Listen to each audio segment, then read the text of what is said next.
So it's March 3rd. I'm on a plane headed to New York to work with Samsung. I have a driver waiting for me. I've never had a personal driver before. This is kind of weird. And the week was nuts. Whoa, no way. What the? Oh my god. This is amazing. I have never, ever lived this fancy before. Samsung, thank you.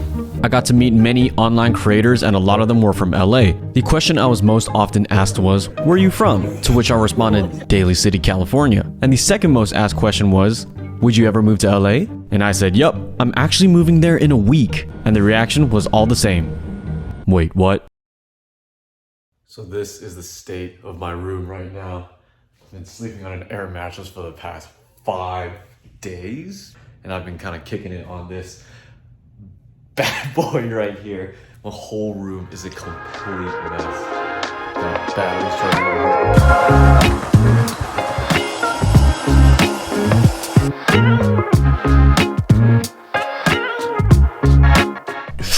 And after 2 months of living here, I finally got my together. So how about a quick room tour, huh? In this corner, I got my entire workstation over here. I got my 27-inch iMac from 2019. Got my new M1 MacBook Pro 16-inch over there. All on this fully desk that is automatic and made for standing sometimes, which is really nice when my hips get tight. And over in this section, in this section, we got all the toys and cameras. On top, I have all my favorite rangefinders, the two M6s and the Mamiya 7.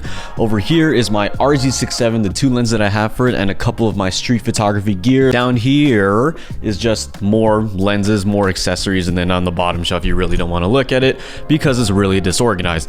And then over in this corner is, oh my god, one of my favorite parts of the room, which is the lounge area. This is where all of, oh god. And over in this section is the lounge area where all of my guests and friends who come over can come out here and relax in, because I don't want them to just sit on the floor. I don't want them to sit on my bed and track all their dirt. So I want to give them this nice stylish area on this mid-century modern couch with these little movie posters that I have up here from this place called Sandgrain Studios. I really love the minimalist design of it. And over here in the corner right next to my closet is this clothing rack. I usually do load it up with the clothes I'm going to be wearing for the day, like this outfit that I'm wearing right here. Clearly I got an all black aesthetic going on because right now I'm kind of like in this almost minimalist wardrobe phase where I kind of want to reduce my clothing to just white and black clothing. And I don't know if you can tell, but I'm a little bit of a Kanye West fan. And that is the quick room tour. It's not finished, but it's like 90% there. I just need to add some plants for life and maybe a lamp in the corner, some aesthetic changes, very minor details. But let's talk about this documentary that I'm gonna be working on, the whole reason I moved to LA. So this whole thing is gonna be called We're Not in Hollywood Anymore, and it's going to be a docuseries explaining what celebrity is today while simultaneously showing the fool's gold of fame and the accessibility of self-made enterprise from familiar faces that you've seen on the internet and some that you may have never even heard of.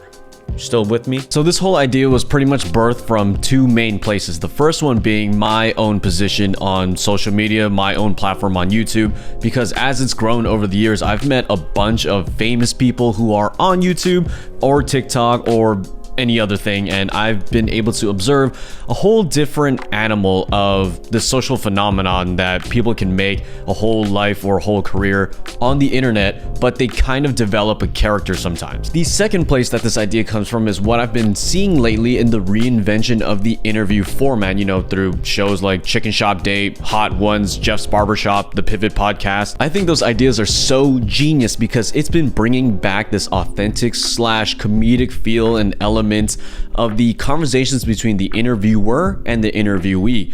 Most of the times in traditional media, the publicist is the one that's actually speaking through the celebrity, and we don't really get much because, you know, just trying to avoid cancel culture at all times. But with these other shows, the subject is finally getting their voice back. So what do those other YouTube shows have to do with anything about my docuseries? Well, those shows were able to crack this old traditional interview format that's been like prevailing for what, 50 years? well, I'm gonna try to crack what a documentary can be. Truth be told, I've never made a formal documentary before. My background isn't photography, but that doesn't mean I don't know what I'm doing. The idea is very solid in here, and I'm pretty confident that nobody has probably ever done this before. So from this point on, you're going to see a lot of short featurettes on this channel, whether it's about a singular subject or a group of people, because I'm gonna start practicing how to make mini docs. And of course, there will be dope photos that I'll be mixing in. These things take time. Mini docs or documentaries take a lot more time and effort than YouTube videos, so you won't see it as often as like a weekly upload like other YouTubers, but this might live on a Patreon, this might live on this channel. I'm not really sure, and I will let you know how you can support this idea, because I think that it's going to be very, very good. But don't you worry, I am not abandoning you. I'm still going to be making great YouTube content about photography on this channel. You'll just see a little bit more of a higher production value being inserted back into this channel, because I did used to, you know, make really good looking videos, and then I started resorting to the iPhone because it was convenient. But I'm gonna be going back to my roots and making more high quality stuff. I just want to start focusing on things that'll last, and I think that for now, in this time of my life, documentaries seem to fall into that category of long-lasting pieces of art. All of these smart featurettes and We're Not in Hollywood Anymore is just practice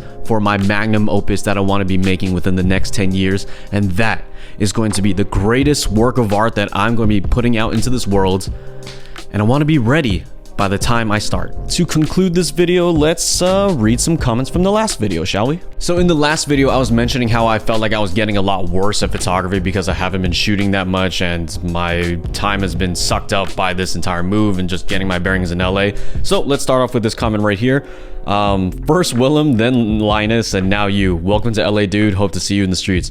Well, yeah, Willem moved from New York. I think Linus also moved from New York, but neither of those two guys know who I am, so you mentioning me in this comment is very nice, but I don't think I'm in their league. So I'm just another dude from the Bay Area just moving 6 hours south, so that's exciting, I guess. This comment is from Johnny De La Mora, which is the guy who actually sold me the silver Leica that I have right now, and he says, I'm bad at photography, proceeds to post X-Band bangers. Those X-Band shots I feel like are just okay, but because it's panoramic, it kind of adds spice to it. It's kind of like a cheat code, I guess. I think that those photos are just okay though. The next comment is from Jason Tanksley, and he says, what watch is that? I already kind of responded to him in the comment section, but for any of you who are wondering, this is just a classic Casio watch, just plated in gold. It's very cheap. It's $80, and I got it on a whim, but I think that it looks okay. I'm like warming up to it. Not used to wearing something of this flashy category. If this is even considered flashy. This last comment is from Mark, and he says, to your point from 4 to 5 minutes in the video, I've recently dealt with feeling like this. I think going through a big move and jobs, your energy goes through a reset. When I moved to New York City, I literally felt overwhelmed, but slowly but surely you find your groove again. Wishing you the best, bro.